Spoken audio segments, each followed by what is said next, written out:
Hi, ಇದು ನಮ್ಮ sister ಅವರ ಗುರು ಪ್ರವೇಶ ವಿಡಿಯೋ. ಸತ್ಯನಾರಾಯಣ ಪೂಜೆ ಮಾಡಿದರು. ಇಲ್ಲಿ ಎತ್ತರ ರಿಚುವಲ್ಸ್ ಎಲ್ಲ ಮಾಡಿದ್ರಂತ ನಿಮಗೆ ತೋರಿಸ್ಕೊಡ್ತೀನಿ. ಆಮೇಲೆ ಇಲ್ಲಿ ದೇವ್ರನ್ನ ಈ ಥರ ಅಲಂಕಾರ ಮಾಡಿದ್ರು.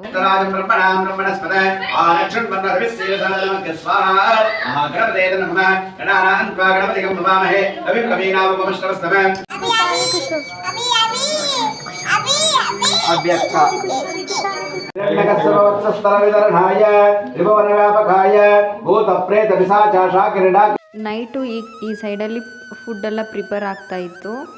ರಿಚುವಲ್ ಎಲ್ಲ ಮುಗಿಸ್ಕೊಂಡು ಬಂದು ನಾವು ಊಟ ಮಾಡಿಕೊಂಡು ಆಮೇಲೆ ಮಾರ್ನಿಂಗ್ ಬಂದುಬಿಟ್ಟು ಇದೇ ನನ್ನ ಔಟ್ಫಿಟ್ ಆಗಿತ್ತು. ಸ್ಯಾರಿನೇ ನಾನು ವೇರ್ ಮಾಡಿದ್ದೆ. ಆಮೇಲೆ ಇದು ಮಾರ್ನಿಂಗ್ ರಿಚುವಲ್ಸು. ಈ ರಿಚುವಲ್ ಎಲ್ಲ ಮುಗ್ದಿದ್ದಾದಮೇಲೆ ಮೇಲೆ ಬಂದುಬಿಟ್ಟು ಓಂ ಹಾಕಿದಲ್ಲಿ ಸತ್ಯನಾರಾಯಣ ಕತೆ ಓದಿದ್ರು. ಆಮೇಲೆ ಇಲ್ಲಿ ಬಂದು ದೇವ್ರ ಮನೆಯಲ್ಲಿ ಲಕ್ಷ್ಮಿನ ಕೂರಿಸಿದ್ರು. ತುಂಬಾ ಚೆನ್ನಾಗಿತ್ತು. ಆವತ್ತಿನ ಡೇಯಲ್ಲಿ ನಾನು ಈ ಥರ ರೆಡಿಯಾಗಿದ್ದೆ. ಇದೇ ಕಂಪ್ಲೀಟ್ ಲುಕ್ಕು. ಮತ್ತೊಂದು ಮಿನಿ ವ್ಲಾಗಲ್ಲಿ ಸಿಗ್ತೀನಿ.